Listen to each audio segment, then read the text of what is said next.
Good evening my dear class 10th के प्यारे प्यारे बच्चों, welcome to your favourite channel of Guru Nanak academy and passion tutorials में आप सभी का स्वागत करता हूं। क्लास 10th की एनसीईआरटी में चल रहे चैप्टर नंबर 7 जिसका नाम है कोऑर्डिनेट ज्योमेट्री के सेकंड वीडियो लेक्चर में। बिल्कुल सही आपने सुना, आज का ये वीडियो लेक्चर हमारी एनसीईआरटी के चैप्टर नंबर 7 के पहले वाले वीडियो लेक्चर के बाद वाला वीडियो लेक्चर है। मतलब कि आज के इस वीडियो लेक्चर को देखने से पहले आपका पहले वाला वीडियो लेक्चर देखे जाना बेहद जरूरी है, क्योंकि जो आज मैं समझाऊंगा ऐसा नहीं है कि वो समझ नहीं आएगा, समझ वो आएगा, लेकिन ज्यादा अच्छा समझ तब आएगा जब आपने पार्ट 1 वीडियो लेक्चर देखा हो। तो अगर आप में से किसी भी क्लास 10th के प्यारे प्यारे बच्चों ने पार्ट 1 वीडियो लेक्चर नहीं देखा है तो इस वीडियो के डिस्क्रिप्शन में मैंने उसे शेयर कर दिया है, आप देखना ना भूलें। सवाल आता है सर आज क्या पढ़ने जा रहे हैं। Today's video lecture is again a new video lecture of a new formula on the basis of which you will be able to practice and do the questions of NCERT exercise 7.2। यानी इससे पहले मैंने आपको सिखाया है पहला formula जिसे हम कहते हैं डिस्टेंस फॉर्मूला, और मैंने फॉर्मूला डिराइव करके भी दिखाया था। इनफैक्ट उसके एग्जांपल से उसका मतलब भी समझाया था। लेकिन एनसीईआरटी की एक्सरसाइज में डिस्टेंस फॉर्मूला के बेस पे कुछ ऐसे क्वेश्चंस भी आ जाते हैं जिन्हें डिस्टेंस फॉर्मूला से कर पाना आसान नहीं होता। मतलब आप करने की कोशिश तो कर सकते हो लेकिन कहीं ना कहीं अटक जाते हो। ऐसे क्वेश्चंस की हेल्प करने के लिए, ऐसे क्वेश्चंस का समाधान निकालने के लिए एक नया फॉर्मूला आया है जिसे हम कहते हैं सेक्शन फॉर्मूला। सेक्शन का मतलब होता है हिस्सा, किसी भी चीज का हिस्सा। जब किसी भी एक पर्टिकुलर डिस्टेंस को या किसी भी एक पर्टिकुलर दूरी को कुछ हिस्सों में बांटा जाता है तो हम उस पर्टिकुलर कॉन्सेप्ट को मैथ्स की दुनिया में सेक्शन फॉर्मूला से समझा सकते हैं। अब एक बच्चा कहता है सर मुझे तो नहीं समझ आया, मैं जानना चाहता हूं। एक एग्जांपल देता हूं। हम सब लोग हमारे घर से स्कूल जाते हैं और स्कूल से घर वापस आते हैं, लेकिन आपने कई बार नोटिस किया होगा कि आपके स्कूल से घर जाने के रास्ते और घर से स्कूल आने के रास्ते में बहुत सारी ऐसी चीजें हैं जो कॉमन है। कॉमन मतलब ऑब्वियस सी बात है, जो आपको जाते हुए भी दिखाई देती है और आते हुए भी दिखाई देती है। और उसमें से कुछ चीजें ऐसी होंगी जो आपके स्कूल के ज्यादा पास होंगी और कुछ चीजें ऐसी होंगी जो आपके घर के ज्यादा पास होंगी। मान लेते हैं कि आपके स्कूल से निकलते समय यानी जब आप स्कूल से लौटते हैं वहां पे एक बहुत बड़ी सी मार्केट है, लेकिन वो मार्केट आपके घर के पास नहीं है, वो आपके स्कूल के पास है। और आपको ये पता लगाना है कि उस मार्केट की दूरी आपके स्कूल से कितनी है। तो ऑब्वियस सी बात है कि अगर आपको ये पता हो कि आपके स्कूल से घर की दूरी कितनी है तो आपको पता चला कि क्योंकि मार्केट स्कूल के ज्यादा नजदीक है तो आप ये बोल सकते हैं कि अगर स्कूल से घर की दूरी को 3 हिस्सों में बांटा जाए तो उन 3 हिस्सों में से जो तीसरा हिस्सा है छोटा सा, वो उस स्कूल और मार्केट की दूरी है। इसका मतलब the distance between the school and the market is 1/3 of the total distance between the school and your घर। कुछ भी एग्जांपल कोई दूसरा भी लिया जा सकता है। यानी मैं कह सकता हूं कि पूरे डिस्टेंस के 3 हिस्से अगर किए जाएं तो उसमें एक छोटा सा हिस्सा आपके स्कूल और मार्केट के बीच की दूरी को दर्शा रहा था, जिसे हम कह सकते हैं 1/3। इसका मतलब कि जो मार्केट है उसने आपके स्कूल और आपके घर के बीच की दूरी को 1/3 हिस्से में बांट रखा है। इसका मतलब कि उसने कुछ रेशो में डिवाइड कर रखा है। इसका मतलब उसने 2 सेक्शंस में बांट रखा है या 3 सेक्शन में बांट रखा है। अब इस चीज को कोऑर्डिनेट ज्योमेट्री में जब स्टडी किया जाता है तो उसे हम कहते हैं सेक्शन फॉर्मूला। सो चलिए विदाउट एनी डिले आज का ये सेकंड वीडियो लेक्चर आपको बताएगा कि क्या होता है सेक्शन फॉर्मूला, कैसे डिराइव किया जाता है सेक्शन फॉर्मूला, कैसे इस्तेमाल किया जाता है सेक्शन फॉर्मूला और किस तरह से क्वेश्चंस अटेम्प्ट किए जाते हैं बेस्ड ऑन सेक्शन फॉर्मूला। सो मेरे प्यारे प्यारे क्लास 10th के बच्चों, मैं आपको जो बता रहा हूं वो हमारी एनसीईआरटी का चैप्टर नंबर 7 है। बिल्कुल सही आपने सुना, एनसीईआरटी का चैप्टर नंबर 7 जिसका नाम है कोऑर्डिनेट ज्योमेट्री। बिल्कुल सही आप सुन रहे हैं, क्योंकि इस चैप्टर का नाम है कोऑर्डिनेट ज्योमेट्री और इस चैप्टर में हम कर रहे हैं एक्सरसाइज 7.2। एक्सरसाइज 7.2 किस चीज पे बेस्ड है? एक्सरसाइज 7.2 बेस्ड है एक फॉर्मूला पे जिसे हम कहते हैं सेक्शन फॉर्मूला। अब क्या होता है सेक्शन फॉर्मूला और कैसे डिराइव किया जाता है, आइए let us derive and let us understand. मैं यहां पे लिख रहा हूं let us derive and understand. क्यों ना हम सेक्शन फॉर्मूला को डिराइव करें और क्यों ना हम सेक्शन फॉर्मूला को अंडरस्टैंड करें। इसे डिराइव करने के लिए और इसे अंडरस्टैंड करने के लिए, क्योंकि कोऑर्डिनेट ज्योमेट्री का चैप्टर चल रहा है, तो एक्स एक्सिस और वाई एक्सिस का बनाना बिल्कुल तय है। तो मैंने एक वाई एक्सिस बनाया, मैंने एक एक्स एक्सिस बनाया, और इस वाई एक्सिस और एक्स एक्सिस के बीच में मान लेते हैं यहाँ पे एक पॉइंट ए है और ए से कुछ दूरी पर एक पॉइंट बी है। मेरी बात बहुत ध्यान से सुनिएगा।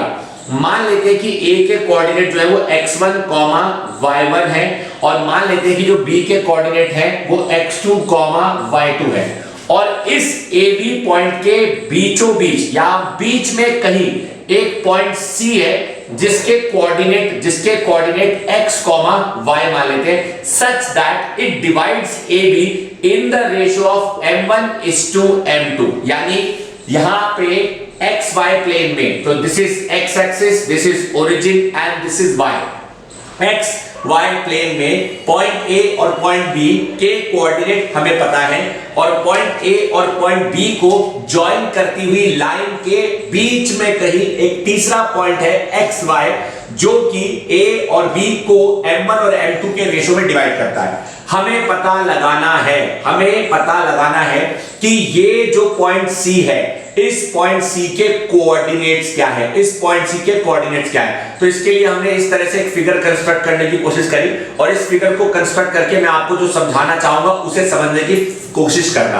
आपको दो चीजों पर फोकस करना है, एक ट्राइंगल, ये एक ट्राइंगल है जिस पे आपको फोकस करना है, और ये एक दूसरा ट्राइंगल है जिस पे आपको फोकस करना है। तो इस ट्राइंगल का जो बीच वाला पॉइंट है, ये पॉइंट हो गया C, ये A है, इसे काम करते हैं हम बना लेते हैं M, और जो ये वाला पॉइंट है इसे काम करते हैं बनाते हैं N। मेरी बात बहुत ज्यादा ध्यान से सुनिएगा बच्चों, क्योंकि ये वाला जो पॉइंट है वो x1 y1 है, और ये वाला जो पॉइंट है this is equivalent to this point, तो ये वाले पॉइंट के कोऑर्डिनेट क्या है x, y। तो क्या मैं कह सकता हूं कि यहां से लेके यहां तक का डिस्टेंस, जो डिस्टेंस है वो x है, लेकिन यहां से लेके यहां तक का जो डिस्टेंस है वो x1 है, तो यहां से लेके यहां तक का जो डिस्टेंस होगा वो x माइनस x1 होगा। बिल्कुल सही आपने सुना। ठीक उसी प्रकार यहां से लेके यहां तक का जो डिस्टेंस है, यानी a से लेके n तक का, या हम कह सकते हैं c से लेके n तक का, वो कैसे निकालेंगे? तो देखो, ओरिजिन से लेके n तक का डिस्टेंस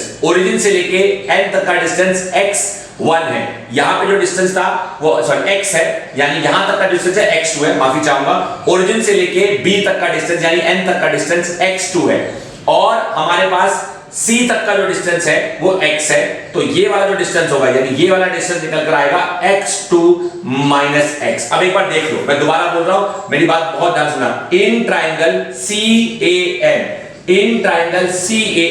क्या मैं बोल सकता हूं कि AM is equal to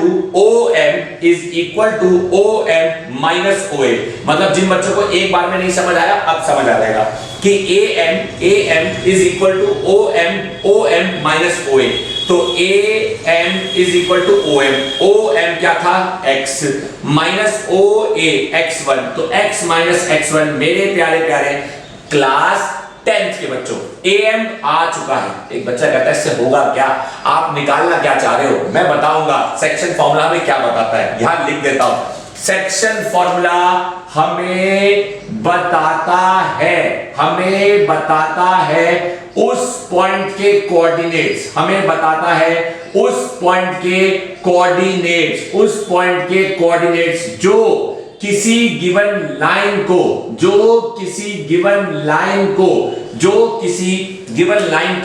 divide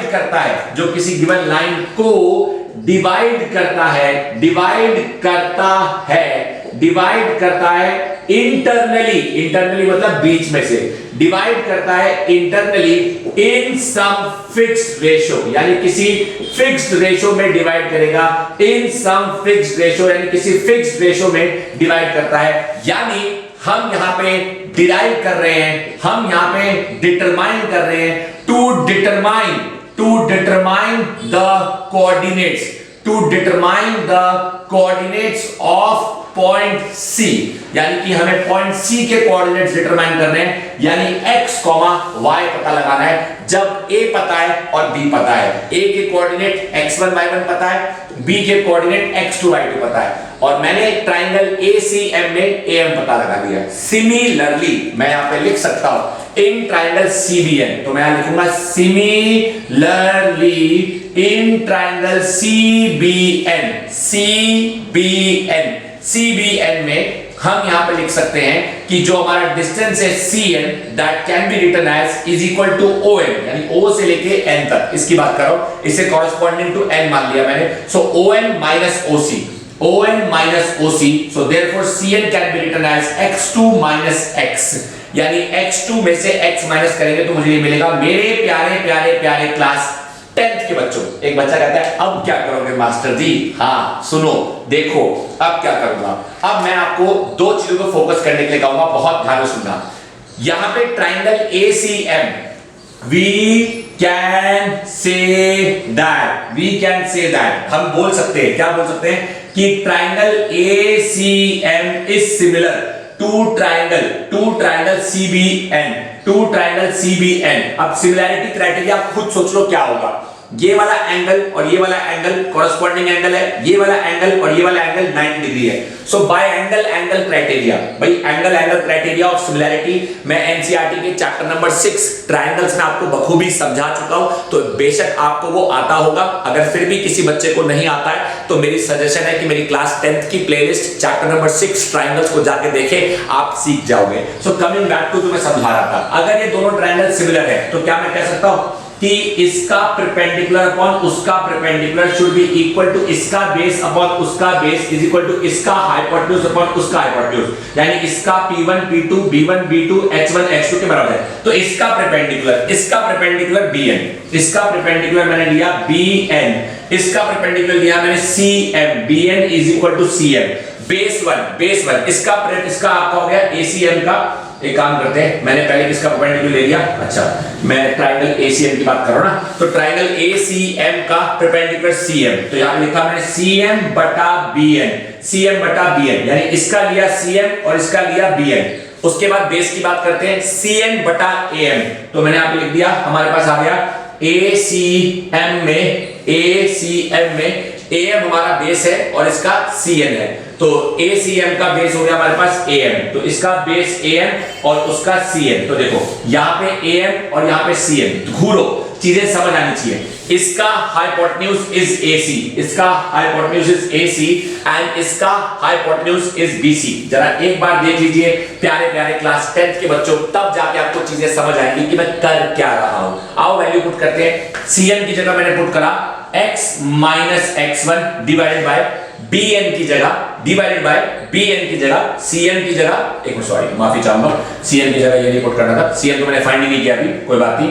CM बटा BN मैंने डायरेक्ट लिख दिया। अब बात करते हैं AM की जगह मैंने पुट करा x माइनस x1 और CN की जगह पुट करा मैंने x2 माइनस x, यानी उसकी जगह पुट करा मैंने x माइनस x1, उसकी जगह मैंने पुट करा x2 माइनस x, और AC की जगह मैंने पुट किया M1 और CB यानी BC की जगह मैंने पुट करा M2।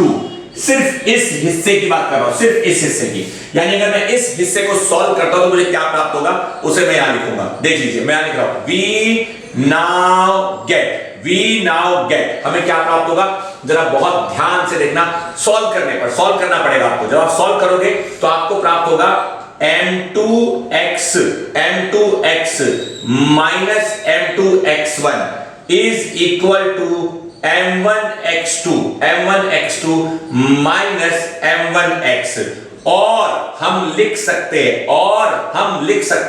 क्या लिख सकते हैं, M2x plus M1x is equal to M1x2 plus M2x1, और हम लिख सकते हैं x is equal to M1x2 minus करो plus M2x1 divided by M1 plus M2 is the formula, I repeat my sentence, is the formula to determine the coordinates of x, is the formula to determine the coordinates of x। मेरे प्यारे प्यारे 10th class के बच्चों, मेरी है suggestion आपको कि एक बार इसे देख लो, मैं कहता हूं 2 बार घूर लो। है अगर मन में किसी बच्चे के कोई सवाल तो आप मचा दीजिए कक्षा में पूरा बवाल। So this is something that you as a student of class 10th must understand. आपको चीजें दिखनी चाहिए। अगर आपको कुछ नहीं दिख रहा है तो मैं कैमरा के फ्रेम की सेटिंग को थोड़ा सा चेंज करूंगा, और अब मुझे यकीन है कि आपको वो सब कुछ दिख रहा है जो मुझे लग रहा था कि अचानक से आपको नहीं दिख रहा है। So make sure that you now please pay attention to what has been written on the board. Make sure that you understand that what has been explained by me on the board. In short अगर कहूं तो मैंने derive कर दिया है formula किस चीज का, एक्स कोऑर्डिनेट का। एक बच्चा कहता है सर आपने डिराइव कर तो दिया एक्स कोऑर्डिनेट का, तो फिर वाई कोऑर्डिनेट का फॉर्मूला क्या होगा? इसी तरह से वाई कोऑर्डिनेट का फॉर्मूला भी निकाला जा सकता है। सिमिलरली जब हम सीएम और बीएम की वैल्यू को करेंगे तो सीएम और बीएन, सीएम को हम लिख सकते हैं, क्या लिख सकते हैं आपको पता है, यहां से यहां तक का डिस्टेंस y है और यहां से यहां तक का डिस्टेंस y1 है, तो आप इसका डिस्टेंस क्या लिखेंगे सीएम का? तो मैं लिख सकता हूं सीएम को लिख सकता हूं मैं y माइनस y1 और bn को मैं लिख सकता हूं y2 minus y। Value put करने के बाद मुझे प्राप्त होगा y comes out to be m1 y2 minus m2 sorry plus m2 y1 upon m1 plus m2। एक बच्चा कहता है बार बार माइनस क्यों लिख दे रहे हो? वो एक्चुअली में माइनस मैं लिखूंगा अभी नहीं, थोड़ी देर बाद, लेकिन अभी मैं आपको वो बता रहा हूं जो एक्चुअली में लिखना है, क्योंकि हमारा जो डिवीजन चल रहा है वो इंटरनल डिवीजन चल रहा है। तो मैंने जो फॉर्मूला आपको डिराइव करके दिखाया है, this is a section formula, जहां मैंने एक्स कोऑर्डिनेट डिराइव करके दिखाया, जहां मैंने वाई कोऑर्डिनेट डिराइव करके दिखाया। आई होप मेरे प्यारे प्यारे बच्चों को समझ आया। तो मैं स्क्रीन के आगे से हट गया हूं, और आगे से हटने का मेरा सिर्फ एक ही मकसद है कि जो मैंने है समझाया वो आप सभी को समझ आया। आई होप कि ये सारी की सारी बातें आपको as a student of class 10th clear हुई है। एक बच्चा पता है क्या कहता है? कहता है सर मुझे नहीं समझ आया, सर मुझे कंफ्यूजन है, सर मुझे डाउट है, सर मैं क्या करूं? मान लेते हैं कि आपको कुछ समझ नहीं आया, क्योंकि डेरिवेशन एग्जाम में आने के चांसेस बहुत कम होते हैं। ये उन बच्चों को मैंने सिखाई है जिनको लगता है कि उनके एग्जाम में डेरिवेशन आ सकती है। अगर मैंने 2 मिनट के लिए डेरिवेशन आपको नहीं बताई होती, मान लेते हैं कि मैंने डेरिवेशन बताई ही नहीं, तो ये सेक्शन फॉर्मूला सबसे आसान फॉर्मूला है। मान लीजिए कि मैंने डेरिवेशन आपको नहीं बताई, तो चलिए इसे पूरा का पूरा मैं मिटा देता हूं। तो सेक्शन फॉर्मूला की डेरिवेशन मैंने आपको नहीं बताई, और अगर सेक्शन फॉर्मूला की डेरिवेशन मैंने आपको नहीं बताई तो सेक्शन फॉर्मूला क्या है सीधा सीधा समझ लीजिए। सीधा सीधा सेक्शन फॉर्मूला हमें बताता है उस पॉइंट के कोऑर्डिनेट्स, हमें बताता है उस पॉइंट के कोऑर्डिनेट्स जो किसी भी given line segment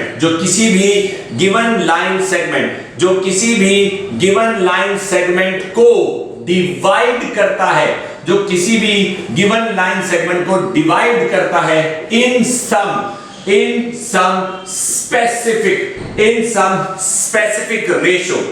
some specific ratio that is m1 and m2 यानी सेक्शन फॉर्मूला हमें बताता है उस पॉइंट के कोऑर्डिनेट जो किसी भी लाइन सेगमेंट को गिवन करता है in some specific ratio. let there be a point A x1 y1 and another point B x2 y2 such that AB के बीच में कहीं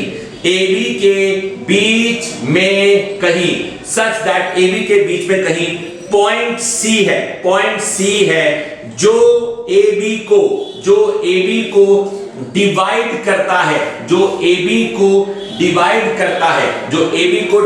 करता है इंटरनली, क्योंकि पॉइंट बीच में है तो internally in the ratio m1:m2 then point C के coordinates can be determined then point C के coordinates can be determined by the following formula. By the following formula, यानी आप सीधा सीधा फॉर्मूला इस्तेमाल कर सकते हैं पॉइंट C के कोऑर्डिनेट निकालने के लिए। तो पॉइंट C है हमारे पास x, y और रेशो है हमारे पास m1:m2, so therefore x is equal to m2x1 plus m1x2 divided by m1 plus m2, and मेरे प्यारे प्यारे बच्चों y is equal to m2y1 plus m1y2 divided by मेरे प्यारे प्यारे बच्चों m1 प्लस m2। एक बार नहीं, मैं कहता हूं 2 बार सही घूर लीजिए, देख लीजिए, है अगर मन में कोई सवाल तो मचा दीजिए बवाल। This is something very very important that I wanted each one of you to please pay attention, ताकि ना हो मेरे किसी बच्चे को कोई टेंशन। एक बच्चा कहता है वाओ सर, इसे देखकर कितना अच्छा लग रहा है, कोई डेरिवेशन नहीं, सीधा फॉर्मूला लगाओ, बदले में आंसर पाओ। कंडीशन क्या है? कंडीशन एक यही है कि यहां पे जो डिवीजन हो रहा है वो डिवीजन हो रहा है इंटरनल डिवीजन। कभी कभी क्वेश्चन में एक्सटर्नल डिवीजन भी आता है, तो एक्सटर्नल डिवीजन के लिए क्या करना है? फॉर एक्सटर्नल डिवीजन, मेरी बात ध्यान से सुनना, for external division point lies outside, point lies outside, point lies outside and उसके coordinates can be determined, उसके coordinates can be determined by using the same formula, can be determined by using the same formula, but with minus का sign, with minus का sign. मतलब आप कहना क्या चाहते हो? मैं ये कहना चाहता हूं कि जब बात एक्सटर्नल डिवीजन की होगी तो फॉर्मूला बनेगा x is equal to m1x2 minus m2x1 upon m1 plus m2, and formula बनेगा y is equal to m1y2 minus m2y1 upon m1 plus m2। मेरे प्यारे प्यारे क्लास 10th के बच्चों, एक बार देख लीजिए, 2 बार घूर लीजिए, है मन में कोई सवाल तो पूछ लीजिए। मैं आपको जो चीज समझा रहा हूं कि वो आपको समझ आ रही है कि नहीं आ रही है। सो आई होप कि आपने मेरी बातों को दी होगी अटेंशन, है मेरी गारंटी कि नहीं हुई होगी आपको कोई टेंशन। मेरे प्यारे प्यारे क्लास 10th के बच्चों, 2 फॉर्मूले आपके सामने, पहला जो बोर्ड पे आपको बताया गया जिसमें प्लस का साइन है, और दूसरा जो बोर्ड पे लिखवाया गया जिसमें माइनस का साइन है। तो माइनस का sign is a formula that is used for external division and plus का sign is a formula that is used for internal division. सारी बातों की एक बात, सिंपल सी बात, वो ये बात है कि जब भी आपको कोई 2 पॉइंट दिए जाएंगे, उन 2 पॉइंट्स के कोऑर्डिनेट दिए जाएंगे, उनके बीच में कोई तीसरा पॉइंट दिया जाएगा, और उनके बीच में जो तीसरा पॉइंट है उसके द्वारा जो रेशो में वो डिवाइड कर रहा है वो रेशो दिया जाएगा।